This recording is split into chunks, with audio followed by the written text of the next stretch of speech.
because Terence was the one looking for Errol Spence. Now, don't get it twisted. Errol Spence wanted to fight Terence Crawford all along. But he said, let me finish doing what I'm doing, and then I'll fight you for everything. Never been on tour, but if I get another pound, I'ma need a tour bus. What's good, everybody? What's good? It's your boy, Cardinal Bud Crawford, or E.S. Red, if that's what you want to call me.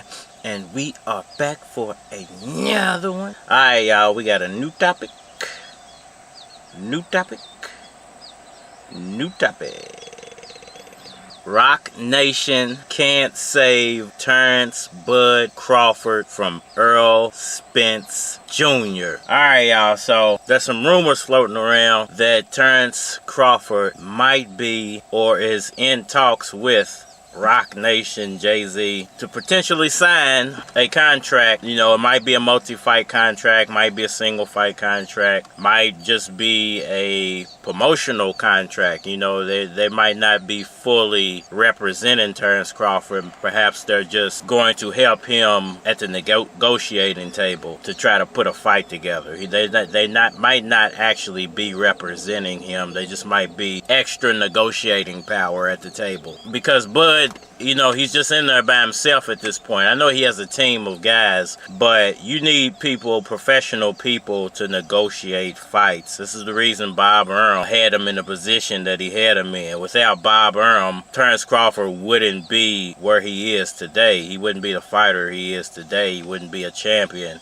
He wouldn't have accomplished everything that he accomplished from 130 to 147. It just wouldn't have happened the way that it happened. You know, Bob Arum and Bob Arum's team and Top Rank Boxing have been doing this since the days of Ali. So they know the game, they know the sport, they know how to put fights together, they know what's in the best interest not only of them but the fighter. Now, I know a lot of people don't like Bob Arum, and you know, to each his own. I'm not a Bob Arum fan or hater. You know, the man's a businessman. He's in the business of making money. I applaud him for what he's done for the sport of boxing. But Terence Crawford, on the other hand, is having a real hard time to, you know, trying to navigate the realm of negotiation without the proper representation in the room for him or with him. So I don't think it's a bad idea to try to reach out to Jay-Z or Rock Nation or whoever can get you the type of deal that you want. But the inevitability is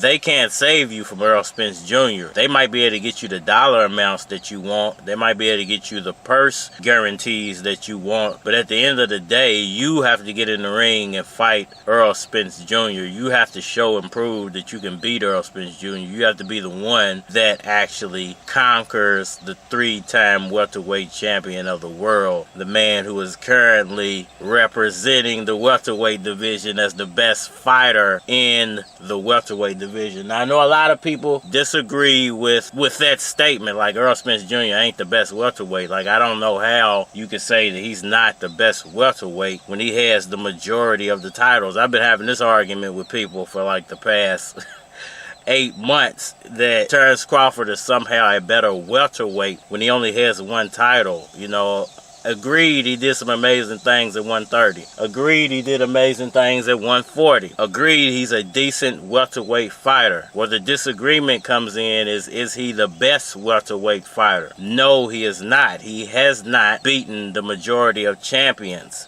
He has not conquered the majority of belts. So until he does that, you can't crown him as the best welterweight fighter. He is only a good welterweight fighter. Was he the best 130 fighter at one point? He may have been. Was he the best 140 fighter at one point? He may have been. Those are past tense things. Those are things that happened in the past. At the moment, the best 140 fighter is Josh Taylor. You can't take that away from him. He won all those belts. He's carrying all those belts.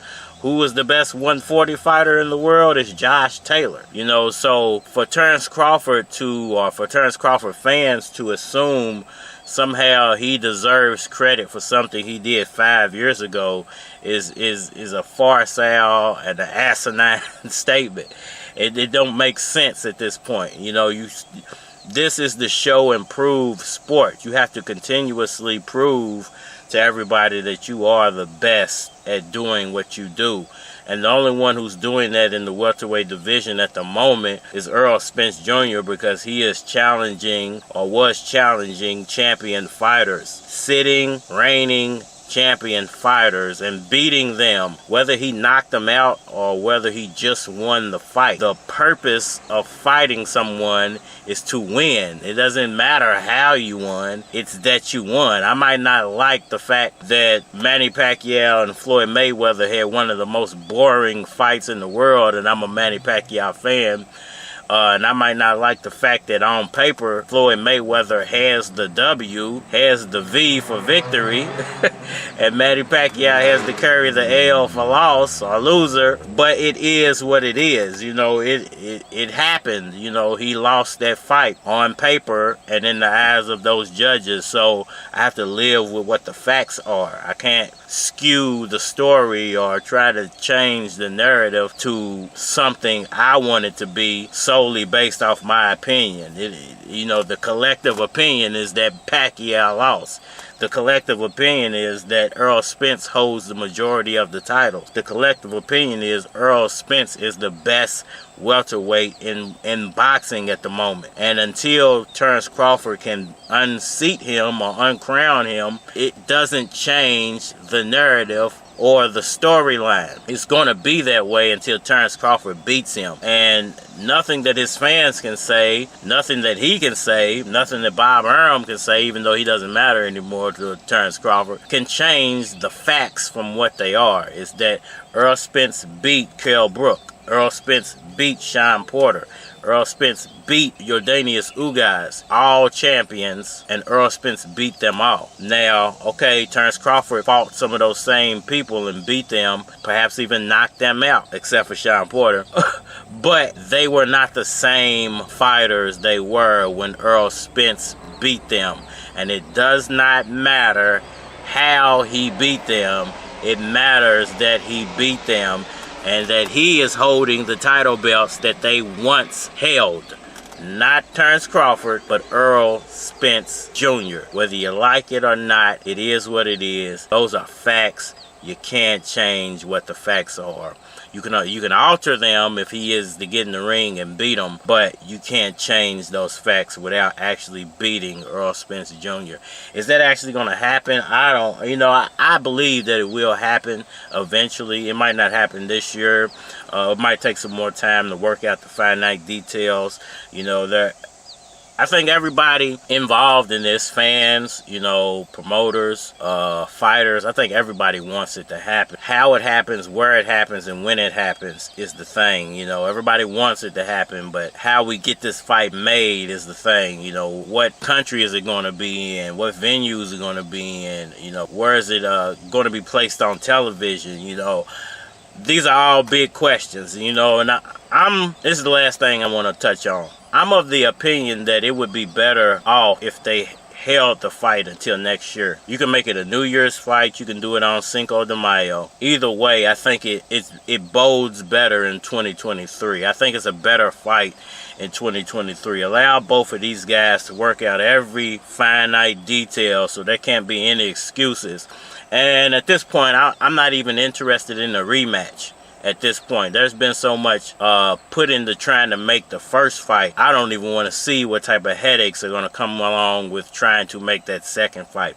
So I think this should be a one and done fight, and the winner should be allowed to move on to 154. And you know what? The loser can pick up the pieces of 147. Whatever belts the winner leaves behind at 147 and moves on to 154, where the loser can fight Ennis or Virgil or Thurman or whoever gets placed in some type of tournament for the vacated belts, and you can work it out there. You know, the loser doesn't have to become a journeyman or retire from the sport, even though I think that's what inevitably will happen.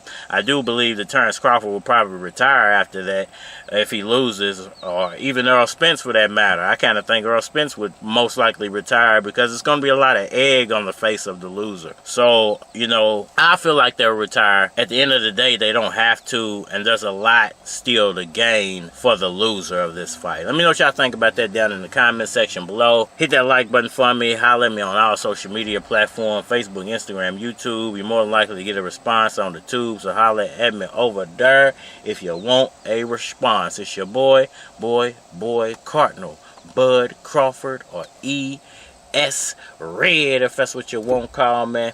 And we are Manny. Cause they hate to see a nigga like me, bruh.